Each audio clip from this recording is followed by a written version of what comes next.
Previously on Viva La Cosplay.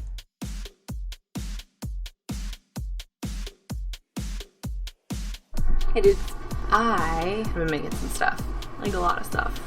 That costume is right there, can't spin it. My bow is tackling it, so I did finish my bow, which is fun, for Flareon, which I'll take that to VA Comicon with my Flareon, because Katie Fleming will be Jolteon. So we'll be buddies together, Pokemon buddies. Oh, Pokemon! When I made actual chainmail, although it was tremendously time consuming and is heavy, it breathes really, really well because of all the loose rings. And so it wasn't nearly as hot. Now, the chainmail does have to be worn over what's called a gambeson. That's a padded, quilted tunic that goes under the chainmail and under the armor and prevents the chainmail from eating your skin alive.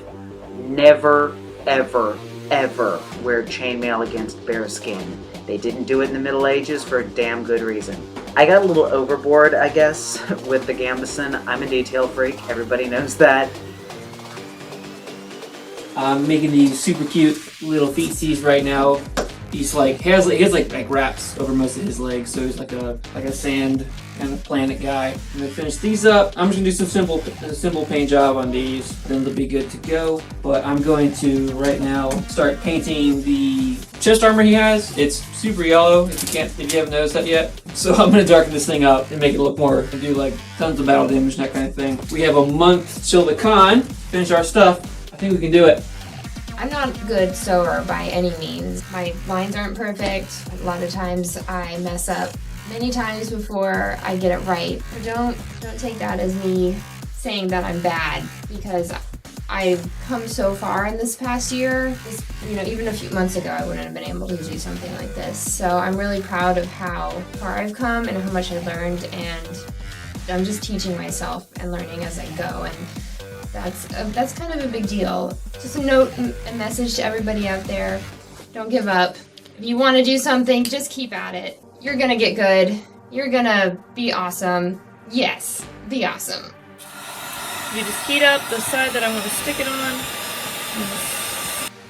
I got a foot on.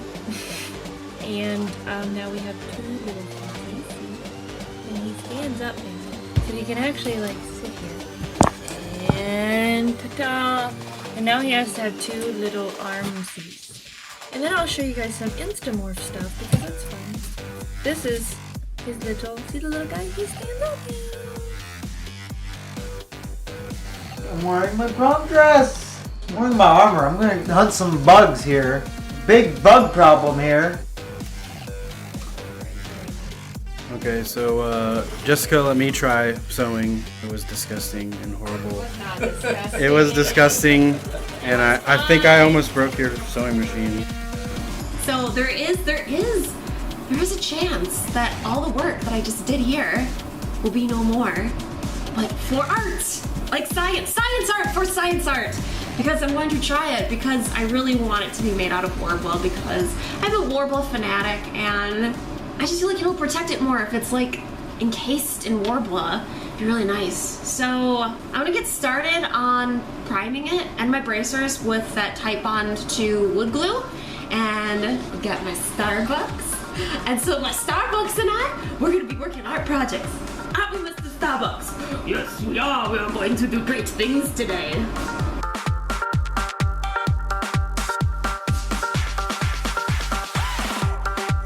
This is Viva La Cosplay.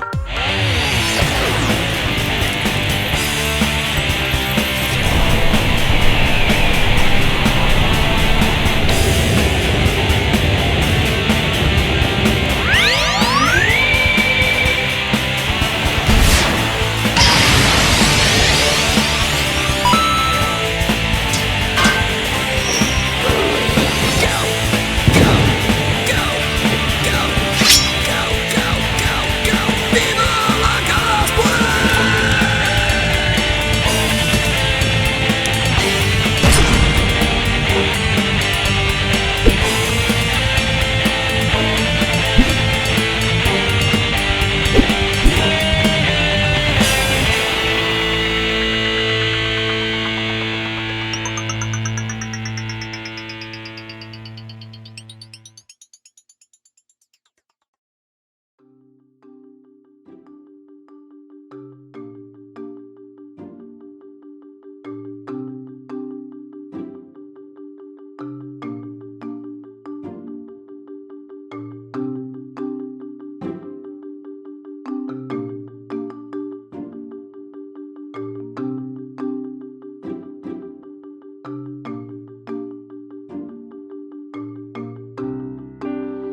Today we start with Jackie. She tells us more about the cosplay weapon she made for a friend. She even teaches us a thing or two about working with resin. I managed to pull this off really quickly. Just super exciting because I'm just going to be able to flail people. That's not the part that's supposed to be the Oh, that's not finished with resin. As you can see, I use resin to coat on my Worbla Wonderflex. So some parts aren't coated yet. Makes it really durable as far as the paint goes. Like, you can go nuts on it after it's cured. Don't put resin over your props and put it in your suitcase like the next day. Give it lots of cure time. Things take a while to cure. So that's going to be super durable. She's going to be able to like bang that, not into people, but like if she hits the wall, it's not going to fall apart. I like that just because I, very often, like on my Frostmourne up there, I had to coat it. I had to go back and redo it because as you hold this all day, you're rubbing it, you're rubbing it, you're rubbing it, you're rubbing it. This paint will come off. So that super thick layer of resin is not letting that happen. You're gonna rub that for a while before that before it even gets to the paint layer, if it does it all. So these pieces are really durable. That way, if it rubs against something in her suitcase or these parts touch each other, as they will, they're not gonna take the paint off, so. I love resin, I can't help it. I love Smooth On XTC. It's like a slightly more flexible laminating resin. It's usually used for like 3D prints. I say more flexible because like it's not brittle like polyester. Most like fiberglass, I'm not gonna do a generalization. A lot of fiberglass resins are polyester, so they can be brittle. Right, universe. Ah, there it is, yay! I put some XTC resin on it because I love XTC. It's a great self-leveling resin.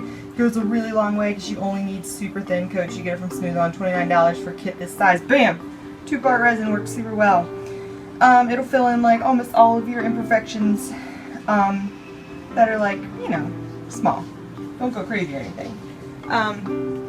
But I was in a hurry a few minutes ago, so like gooped a couple layers on, and I just made a really bad life choice because now it's dripping all over my floor, and I noticed it was dripping because it just dripped on my arm. There's definitely some in my hair also, so. Do as I say, not as I do. That's like ringing in my head right now. Why? Why did I feel the need to put so much on? I'm just giving myself more work, even though it is self-leveling, because it's partially cured. Parts of it are going to ripple and wave, and I'm going to have to either add more or sand it back down. So while one side is amazing, drippy goopy side is just a hot mess. Have a little bit of this, get a couple of those little drippy goopy messes. It's pretty cured, so like you can see right here, these little bits. Gonna need to sand that. There we go. Nice and zoomed in. Drippy goopy mess. Here's what I mean by the rippling. So, as you can see, yes, it is self-leveling. This is not very smooth. You can see the ripples where I gooped it and where I put a lot on after it cured. So, this is where it's smooth. It's really smooth here. It's like super glassy. These are the quick little goopy mess spots that aren't gonna level very well. I mean, this will smooth out, this will level some here. Oh, what a nightmare, guys. This is what it looks like when it's smooth and beautiful. Yeah. Yeah, dude. So this is what slowed me down from finishing that. So I'll wear my Flareon to VA Comicon. I hope it would be really cool if I could finish King Varian. Those two shoulders took me like 2 weeks of work. They were really hard. Like, it challenged me on a level that I didn't realize I hadn't been challenged on yet. I built things from nothing before, but like, making those two huge shoulders wearable was really hard for me. I finally got the strapping right. It squishes. That's my dress form. I call her Wakaline. I feel like Jacqueline should be pronounced Wakaline. Her head would be squished. I tried it on myself, and it fits me better than that. That looks crazy. It's turtle head. But, I don't know. I don't know if I'll finish in time. Probably not. Probably just gonna have to wear some other armor.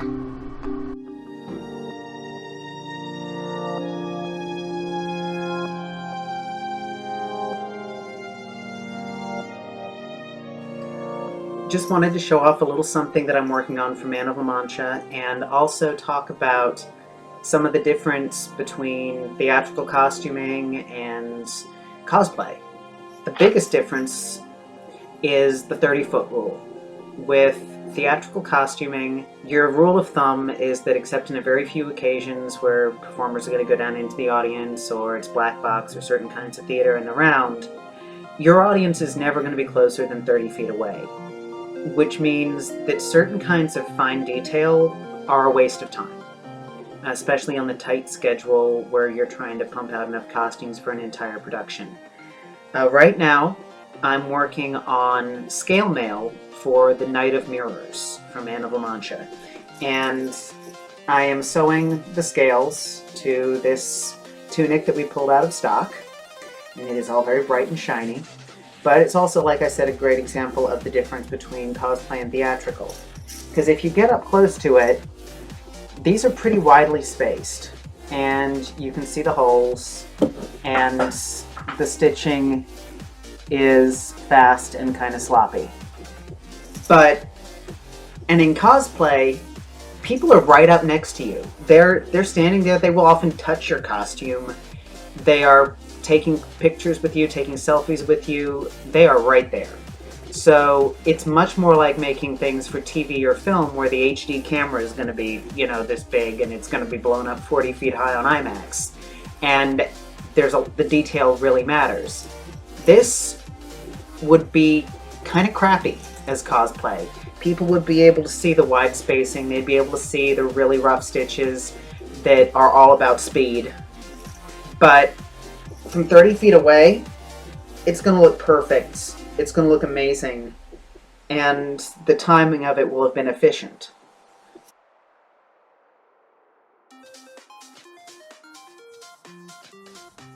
On her first solo cosplay mission, Elana is on the hunt for materials.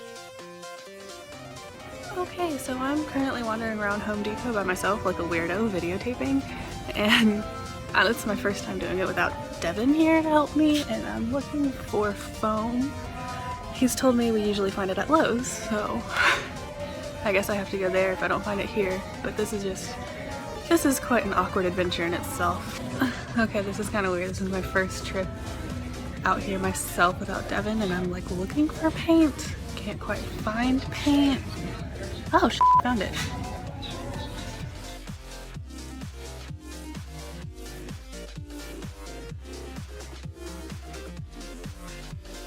So after all my running around and exploring, I finally found foam. I found the Plasti Dip. I went to Michael's and I got some other foam and some paints. I got Mod Podge, I got myself a hot knife, and I finally got all the basics to make this shield and to make these axes, except contact cement. Totally slipped my mind. So I can at least get started on this stuff, and I'll just have to go back out and get that another time. Say hi, Oscar. So what I've already done for my shield is cut out sections that I'm going to be doing the wood grain pattern onto, because I noticed looking at pictures, these are all made out of like different panes of wood. It's not just like one big solid piece, they turn into a circle. So I have this piece, and then they have like the edge, and this one's the middle piece, that's why it's the biggest. I'll actually have to re-show y'all how I managed to do this and make it a perfect circle, because it was my dad's idea. Because I was like sitting out here struggling one night while we were watching some Escape from Alcatraz show, and my dad's like, here, give me that a second, and like does this circle thing, and I'm like, okay, thanks sir. My dad's pretty cool. I got this idea for the wood graining off a YouTube video, and the technique was perfect. He was even using like this thick foam, and it's like you use a hot knife and like trace out lines, like wood grain texturing, and then you hit it with a heat gun, and you cut in a little bit, obviously not through the whole wood, and then you hit it with the heat gun, and it kind of like makes the cuts expand a little and be a little bit more dynamic looking.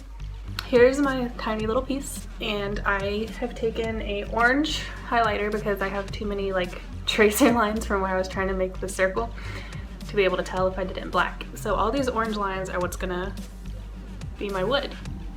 Alright, so I just wanted to show y'all what these pieces look like now that I got the heat gun into them. I got them Plasti Dipped. Wood grain to me really like took on a whole texture and life. This one's freshly painted, that's why it's so shiny.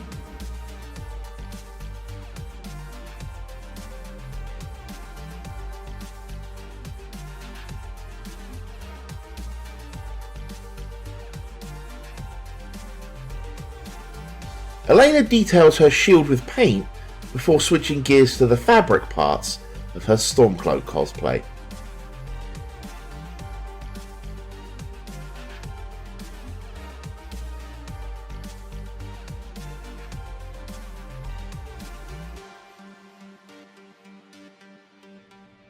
In Appleton, Wisconsin, Rachel is not quite feeling herself. Hey guys, so realize here recently that I've got 3 months left to make this, and I really need to start following a schedule. I don't like making schedules, but I got to. So here it is. You can see that. September, armor. October, sewing. And then November, just any miscellaneous details, lightsaber, whatever. What? Eat a cracker. Why? I think I'm better now. So that's just what my schedule is gonna be like. I hope I can do it. I got some stuff done. I mean, I guess, again, it's not too much right now, but the base is super important. I explained that once before, I guess, but started working on like the back brace armor. And then like the front chest piece too, which seems like really big right now. Oh, look at me.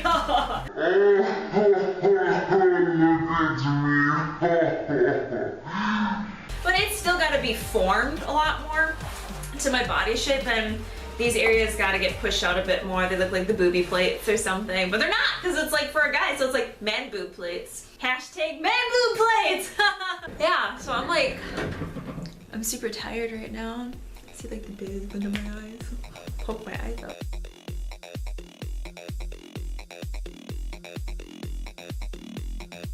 Well, here's the progress so far. It's not completely done sanded, it just kind of wanted to show that you need to have like 500 layers of gesso. That's because, as you can see in some places, where it was maybe a little too thin or something, the Warbler is starting to show underneath. Well, that's because once you start sanding, and if there's not enough layers of gesso in certain spots, it's just gonna wear it all the way down to the Warbler. So I need to touch up those spots and stuff too. But you know what, it's okay, because Revan's mask is supposed to be heavily battle worn and damaged and stuff like that, so it's nice when you have something like that, because you can get away with a few little oops marks, because it can be like, it's battle damaged.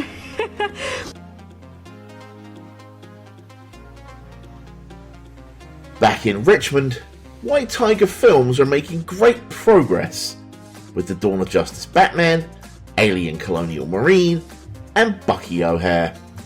So I've been making some progress on the Batman Dawn of Justice armor. Not as much as I would like, but I'm getting to a point where I'm pretty happy with the results that I have. Tonight we are working on shoulder armor for your shoulder. It goes on your shoulder area. This is the first one that I've gone ahead and constructed. Now the reason I've gone ahead and just done one is because this has served as my prototype. As it stands, I'm freehanding the entirety of the armor. There are a lot of Pepakura files available for the Dawn of Justice armor. Unfortunately, they're not 100% as far as accuracy. This movie hasn't even come out yet.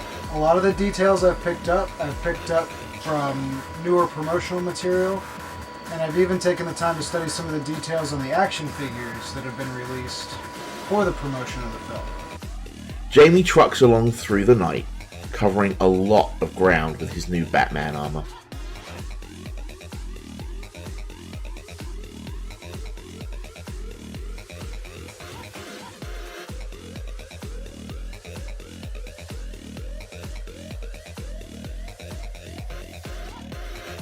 It's a new day, and Jesse has made a fantastic discovery at a local antique store. I happen to be in an antique store. I noticed these camera supplies, and this is, they're not like screen accurate to the light they use over the shoulder in Aliens, but it looks really good. And they use a lot of camera equipment in their costumes already. It looks pretty cool. Only 15 bucks. I'm thinking about getting it. Also looking at this. No, it's too. Yeah, we'll make it a pinch shorter, but otherwise. I'd say like almost half. Oh, It is God. so bright. So bright. Sunpack 3000. Okay. What do you expect? You don't just pick it up at your local antique store. No. Okay. Fucking light. That's fucking papers. Alright. Things were going great until something dreadful happened. Making a sacrifice in accuracy due to unforeseen events. We've got foam ripping. Basically what's happening is where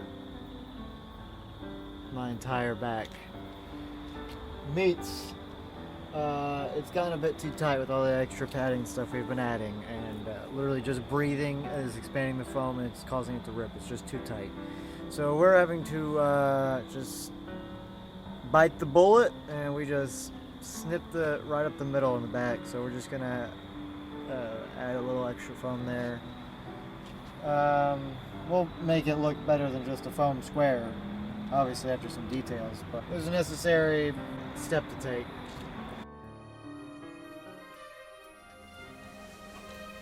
Where is Loki? Wonder where he is.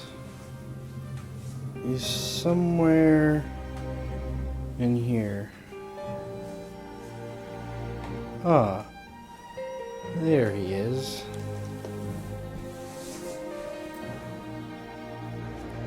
Right now, to make the ears, I'm just doing a longer version of what Jamie and Jesse did for both Rocket and the for Finn and Jake. So really it's just making the wire in the shape I want the ears and going around and folding the fur over it. This is the deal. This is looking like a rabbit, but it's not looking like a green rabbit. So that's my next step here, and I'm testing some stuff with some scrap fur because this has gone way too far to take any chances. I do not want to start all over. This was a challenge. Matt makes multiple attempts to turn the fur green on his Bucky head, and he fails at every turn. He doesn't give up, and by morning, the head is green. You want to talk about it? You want to talk about it? We'll talk about it. It was definitely the right decision to not use the acrylic paint, because in the end I just used good old-fashioned spray paint. Katie updates us on her Ms. Frizzle costume. So this is my wig for Miss Frizzle. Ignore my blonde hair sticking out. I just kind of threw it on because I couldn't find my wig cap and I got frustrated and I just put it on to make sure it fit. It fits okay. It's a little smaller than my wigs I've gotten in the past, but it's gonna work. I don't have time to order another one, so it's gonna have to do. This is actually my second wig, and that's another note. I think I mentioned this last season, but always order things way in advance because you can get things and it won't work. I actually ordered another version of this wig, the same exact style, but in like, it was called Fox Red, and the picture on the site looked like it was closer to the color that I wanted. The ginger looked a little too brown for me, which is this one.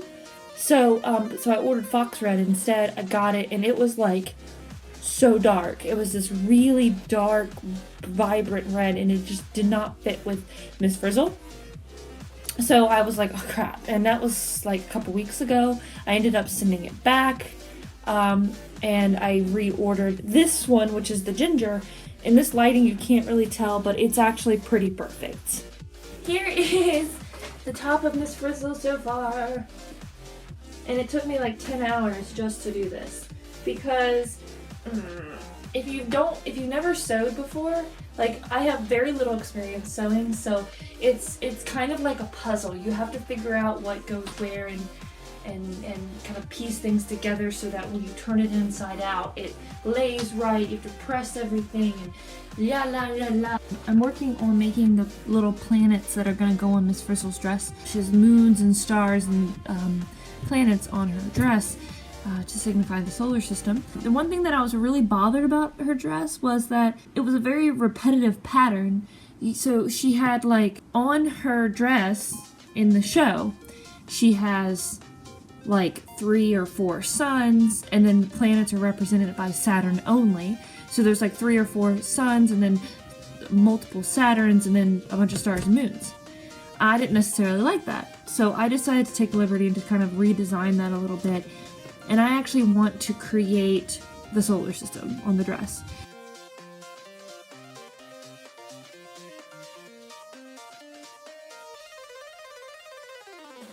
One lucky member of Zin Studios is already finished with her costume.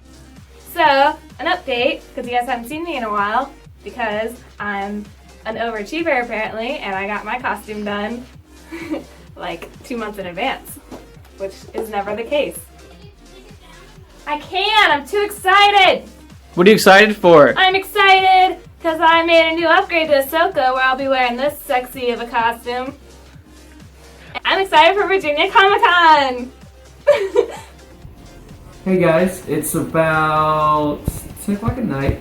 Just doing a little painting. I'm getting mostly done with Embo. It's fully constructed now, it's just detail time. So I still need to weather all the armor and do lots of like embroidery, all kinds of terrible stuff. But now I'm painting the sleeves for the arms. So as you can see in the picture right there, like he has this really bizarre like tapered green lizard skin stuff that's like really weird looking and hard to capture. I'm trying my best. I'm just doing a little painting. It just looks like stripes. It's not super exciting. Things like this are really difficult for me because like a lot of it doesn't translate into real life. So you can't just like point, like you can't just reproduce it. And if I made it look just like that, it would look like a cartoon, which is not what you want. You want to translate, you know, when you're doing a character like this, you want to translate it into, you know, what it would look like if it was actually a real kind of thing. So I'm pretty happy with it. I think it looks weird, but it helps.